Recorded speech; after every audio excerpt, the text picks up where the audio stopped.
ہمارا آج کا ٹاپک ہے motives of introduction of railways in India and its effect on Indian economy. یعنی ہندوستان میں جو ریلوے نظام کو نافذ کیا گیا اس کے پیچھے کیا مقاصد تھے اور اس کا کیا اثر ہندوستان کے معاشیات پر پڑا. تو سب سے پہلے ہم غور کریں گے ریلوے کے نافذ کرنے کے پیچھے کیا کیا مقاصد تھے. Motives of introduction. ہندوستان میں برطانوی سرکار نے درج ذیل مقاصد کے تحت ریلوے کو جاری کیا. Number 1، political and administrative control. Hindustan میں انگریزی حکومت کا دائرہ وسیع تھا. اتنے بڑے نظام کو منظم ڈھنگ سے چلانا، اس کی سربراہی کرنا اور تمام تر میدان پر کنٹرول رکھنے کے لیے تیز رفتار ذرائع آمد و رفت کی ضرورت تھی تاکہ دور دراز علاقوں پر بھی معقول طریقے سے کنٹرول رکھا جا سکے. اسی ضرورت نے ریلوے کی تعمیر کی تحریک پیدا کی. Next point, economic matters. Hindustan میں ریلوے نظام کے وجود کے پیچھے اقتصادی مقاصد بھی کار فرما تھے.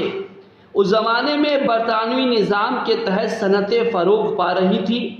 دور دراز سے خام مال کو کل کارخانوں تک لانا اور پیداوار کو منڈیوں تک لے جانے کے لیے تیز ترار ذرائع آمد و رفت کی ضرورت تھی اور ریلوے نظام اس کا سب سے عمدہ بدل تھا. Next point, trade purpose. England میں کپاس کے تاجروں اور سوتی کپڑے تیار کرنے والے مینوفیکچرروں کو ہندوستان میں ریلوے کی شروعات سے دلچسپی تھی، کیونکہ وہ کافی دنوں سے ٹھیلا گاڑیوں کے ذریعہ کپاس کی ناکافی اور سست رفتار نقل و حمل کی شکایت کر رہے تھے، جس کے نتیجے میں کپاس کی کوالٹی خراب ہو جاتی تھی کیونکہ اس پر میل کچیل بھر جاتے تھے. اور لنکا شہر یعنی کہ انگلینڈ کی ملیں صاف اور اچھی کوالٹی کا کپاس چاہتے تھے جو ریلوے کے ذریعہ ہی ممکن تھا. Next point, British capitalism. Hindustan میں ریلوے کی شروعات کے پیچھے برطانوی سرمایہ کاری بھی ایک مقصد تھا.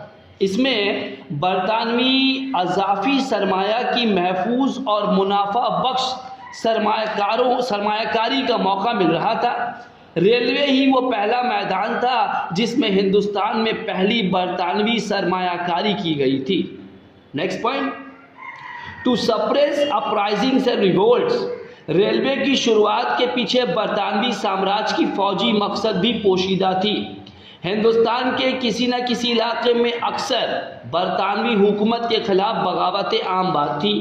ان کو کچلنے کے لیے فوجیوں کی نقل و حرکت کی ضرورت پڑتی تھی. تیزی سے اور کم قیمتوں پر فوجیوں کی نقل و حرکت ریلوے کے ذریعہ آسان ہو سکتی تھی.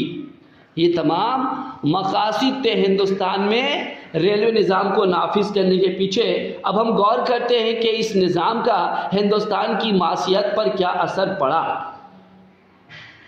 ڈاکٹر بپال چند نے لکھا ہے، ریلوے کے قیام نے ہندوستان کی زندگی، تہذیب اور معاشیات کو انقلابی طور پر متاثر کیا. ریلوے کے قیام نے درجہ لحاظ سے ہندوستانی معاشیات کو متاثر کیا ہے. Point number 1، bringing about administrative unity. Railway نظام نے دور دراز کے علاقے کو ایک دوسرے کے قریب لانے میں بڑی مدد کی. اس ربط اور قربت نے ایک مستحکم انتظامیہ کے قیام میں بڑی مدد کی. Next point, change in the system of transport. Railway کے قیام سے قبل بیل گاڑی، کھچر، کشتی وغیرہ ہی آمد و رفت کے ذرائع تھے. یہ ذرائع مہنگے، وقت برباد کرنے والے اور سست تھے. ریلوے نے اس نظام کو جدید کر دیا.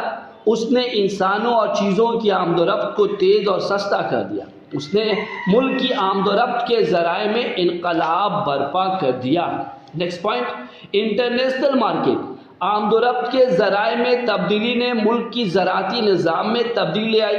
پرانے آمد و رفت کے ذرائع میں پیداوار علاقائی ضرورتوں کے مد نظر ہی کیے جاتے تھے، لیکن اب پیداوار کو ملک کے مختلف علاقوں اور بیرون ملک میں بھی بھیجے جا سکتے تھے، یعنی اب یہ بین الاقوامی صورت اختیار کر چکا تھا۔ Next point, increase internal trade, آمد و رفت کے ذرائع نے پیداوار ملک گیر پیمانے پر سپلائی کے لیے بازار کھول دیے۔ اب چیزیں علاقائی بازاروں سے بڑھ کر ملک گیر پیمانے پر بھیجے جا سکتے تھے، اس سے علاقائی تجارت کو وسعت ملی۔ نیکسٹ پوائنٹ، انکریز ان ایکسپورٹ، ریلوے نظام نے علاقے کو ہندوستان کے دور دراز علاقوں سے جوڑ دیا۔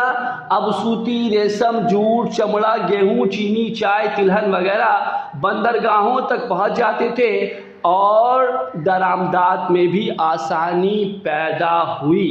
Next point, employment opportunities, railway نظام نے ہندوستان میں روزگار کے دروازے کو کھول دیا۔ ریلوے نظام کا جال صنعتوں کے بندرگاہوں سے جڑ جانے میں روزگار کے مواقع بڑھائے۔ بے روزگار مزدور ریلوے کے مختلف کاموں میں لگ گئے۔ 1895 میں تقریباً 2,73,000 لوگ ریلوے نظام میں ملازمت پائی۔ Next point, increase in imports, railway نظام نے چیزوں کی برآمدات میں بھی زبردست اضافہ کیا۔ اب مشینی کپڑے، دھاگے اور دیگر چیزیں بندرگاہوں سے بآسانی ملک کے اندرون علاقوں میں بھیجے جا سکتے تھے۔ Next point, setting up of industries, Karl Marx کے مطابق ہندوستان میں صنعتوں کے قیام میں ریلوے نظام نے بہت بڑا رول ادا کیا۔ ریلوے نظام کے آنے کے بعد خام مالوں کو فیکٹری تک پہنچانا اور تیار شدہ مال کو بازار تک لے جانے میں آسانی پیدا ہو گئی۔ لوہے اور اسپات، کان کنی اور دوسرے قسم کی صنعتیں اس کے نتیجے میں قائم ہوئیں۔